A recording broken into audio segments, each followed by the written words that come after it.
Bearcats men's soccer opened up their 2024 season with a bang. On the road against Mount St. Mary's, junior Luke Yates scoring in the 83rd minute to start the season off 1-0, which the team hadn't done since 2021, along with their first opening day shutout since 2017. They follow that up with their home opener against Lemoyne, where senior Charlie Caldor would score in the 83rd minute to seal the win for the Bearcats. The hot start would come to an end, though, as William and Mary comes to Binghamton and hands the Bearcats their first loss on the season. At Hofstra, a 2-goal performance by Anthony Randazzo wasn't enough to come away with the win. The Bearcats come back home to host Colgate, where they would answer the Raiders' goal a minute later to finish in a tie. Sitting at 2-1, the Bearcats begin their road stretch, where they get a win over Lafayette before heading to Iona.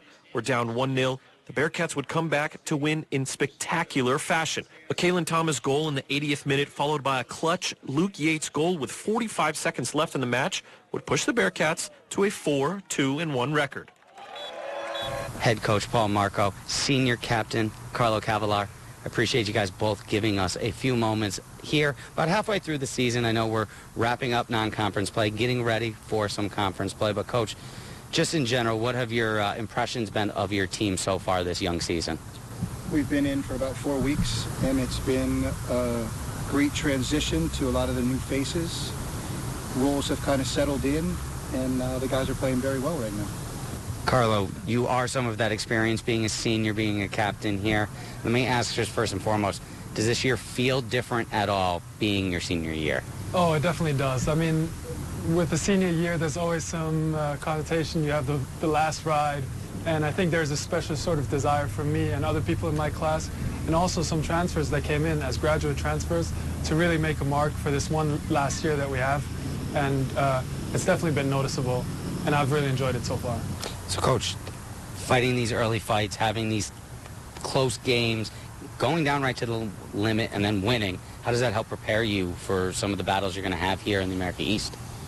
You know, we've tried to set environments up like that in training where we tell teams you're up a goal, you're down a goal, you're level, you have 5 minutes to try to get something in the game, but nothing takes the place of the game. When you can do it actually in the game, you get more belief, and you can see that. I mean, I could feel on the bench late in the game, it's a tight game, guys on the bench are getting excited, you can feel a sense of, all right, we can do this.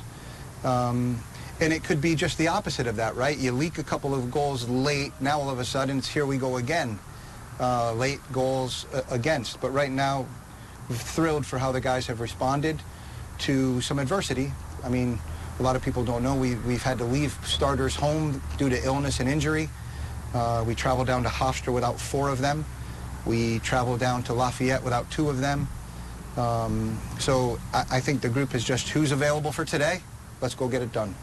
What are your expectations? How much growth, how much further do you think this team can come along as we get into the latter part of the season? I think there's still a long way to go right now. We got 3 victories. Obviously, that's not where we want to end the season. And I said it before the year. At the end of the day, the conference play is where it matters. That's where you win rings. And now it's nice to have had good non-conference schedule so far. But then when it gets into conference, we've got to continue winning games and develop our culture within the team, the playing culture as well, so that we are even more dominant during the games and can really assert ourselves on the opponent. And then going into the playoffs, keep winning games, keep winning tight games if it has to be that way, and win a ring at the end of it. That has to be the goal. And Coach, I know, last question for yourself as well, I know you certainly probably had expectations coming into the season. As your team's play and successes risen those expectations? Do you have new standards, or, you know, is it business as usual for the Bearcats? I think a lot of it is business as usual, but I will say this year in particular, we've tried to focus on little things. Winning is an outcome. We've tried to take that pressure off of the group. Say, let's get more shots in these areas. Let's put more balls in these spaces behind the back 4. Let's minimize the amount of chances teams are having. I think the compactness of our team has been very good. We limit a very, very good Lafayette team to minimal shots and minimal shots on goal. I think maybe they have 1 shot on goal. So I think if we just keep focused on the little things, focused on our performance rather than the product at the end will take care of itself. Still ahead, we hear from women's soccer as they head into conference play. after the break.